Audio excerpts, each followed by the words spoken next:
You want to support Roland Martin Unfiltered? Be sure to join our Bring the Funk fan club. Every dollar that you give to us supports our daily digital show. There's only one daily digital show out here that keeps it black and keep it real as Roland Martin Unfiltered. Support the Roland Martin Unfiltered daily digital show by going to RolandMartinUnfiltered.com. You can make this possible. No charcoal grills are allowed. I'm white. I got you, Carl. Illegally selling water without a permit On my property. Whoa! Hey! You don't live here. I'm uncomfortable. You can tell the kind of folks like Scott Rose don't watch this show because they would take issue with something in the segment called Crazy Ass White People. However, we do know that a manhunt is on for a racist white suspect who held up a bank in Maryland while disguised in blackface. Yes, you heard that correctly. The robbery occurred at PNC Bank in Perryville, Maryland, about 43 miles northeast of Baltimore, just below Pennsylvania. The teller, who was robbed initially, described the robber as black. Again, white people, look at the picture. That's clearly not a black person. But after investigators reviewed security footage, they noticed the crook's white skin between his right gloved hand and jacket sleeve. Thankfully, no one was injured in the heist. Joseph, you write for U.S. World News Report. That means you've had some colleagues who may not be black once or twice. A few, yeah. And I'm not going to designate you ambassador of white people. No, that would be a honorific I would not happily decline. But as the black community's emissary into that nation, what are folks doing? You asked the question last segment, right? Why do they still hate us? That's why. Because it's easy to blame it's easy to blame things on African Americans. It's easy to, you have the image in your mind, it was a black suspect. The guy clearly is white. And a lot of white people, I think there was a statistic that I remember some years ago that every black person probably has at least 2 white friends, and the majority of white people don't even have a friend of another race. So it's easy to disconnect and become the other. Hence, a white woman, white teller presumably, looks at this as, that's a black guy, until she sees the patch of skin between his wrist. Oh, wait a minute. And white men have always been too willing to blame stuff. And I mean, Susan Smith, the Boston, there was a case in Boston where you could go on and on. Yeah. Misha, we see this happen, right? And the thing is, robbers and criminals know, you know what? If I pretend to be black, it'll work. And that seems to be very consistent with white Americans, because even if we think back to the founding, then when they dumped the tea in the Boston Harbor, they didn't even have the audacity to defiantly do it themselves. They dressed as our indigenous sisters and brothers to do it. It's frustrating, confounding. I would laugh if it wasn't such a horrid situation.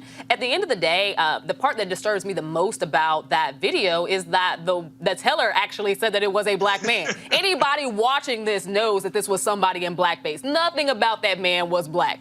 Even if you didn't see the space between his glove and his wrist, nothing about this was black.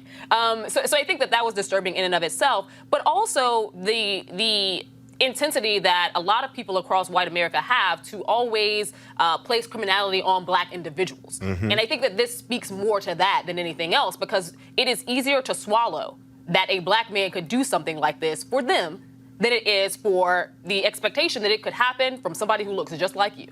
Rob, I'm going to come to you. Before this story came out, though, we saw just recently that Maryland was named, if not the, but one of the least racist states in the union. I suppose that means Stevie Wonder is the most well-seeing person in a particular room of those who aren't able to see. However, I'm curious, though, for folks who see Maryland and see this and they think, wait, didn't Maryland fight on the Union side? Doesn't Baltimore have an overwhelming black population? Don't they always go Democrat? What does that tell us about some of these labels that we often associate with race?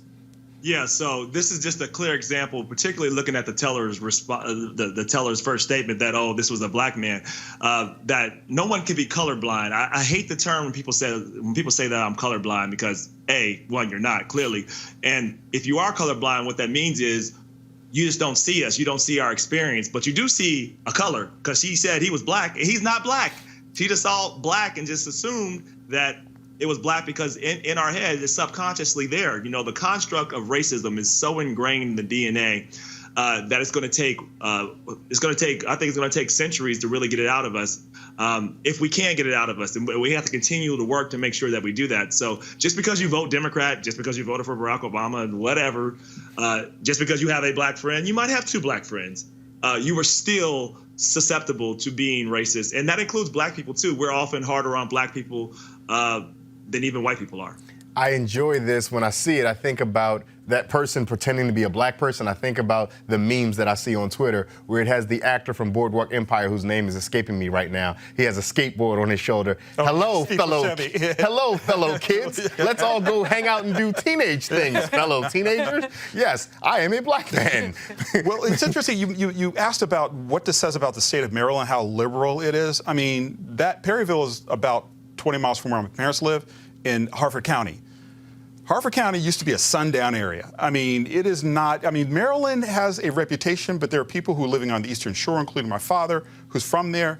They will tell you it is just as bad as Alabama in some places. And we have to learn to stop separating racism by whether it's liberal or conservative. At the end of the day, racism knows no political party. You can be in a city that is as liberal as New York City. You could be in Chicago, where I'm from. And at the end of the day, there are white people who voted for President Obama twice who don't want little black children going to school with theirs. So I think that we have to think beyond the political parties and think about where we are as a nation when it comes to our race issues. And in both of those cities you just mentioned, ask the black people if the police are as liberal as we think. All right, folks, back to our Roland Martin Unfiltered video in just one moment.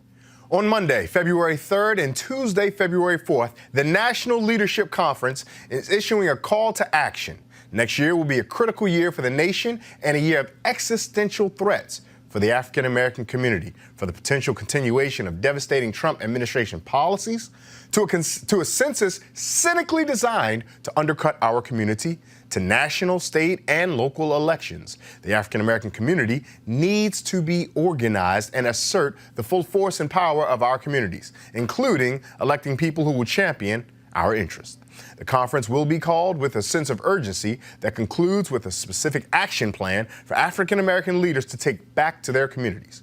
During the early years of the CBC, the caucus periodically convened African American leaders from around the nation to tackle different issues or respond to various crises.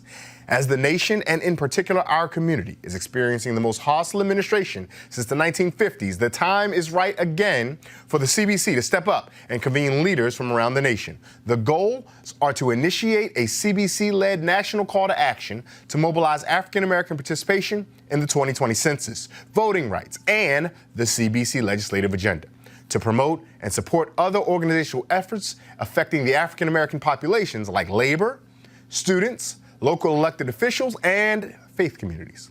The Future of Black America, a call to action. A two-day conference will be held at the nation's capital and will include plenary sessions and workshops covering key issues. The CBC will take the lead in moderating and facilitating, but leaders from around the nation will be invited to present the issues, strategies, and work from various communities. The conference will begin with an off-site political session and a full day of plenaries and workshops. For more information, go to cbc.house.gov/2020 Summit. Again, cbc.house.gov/2020 Summit. Now back to your Roland Martin Unfiltered video.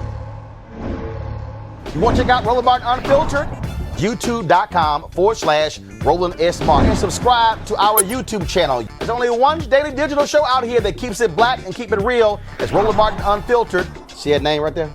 Roland Martin Unfiltered. Like, share, and subscribe to our YouTube channel. That's youtube.com/Roland S. Martin. And don't forget to turn on your notifications so when we go live, you'll know it.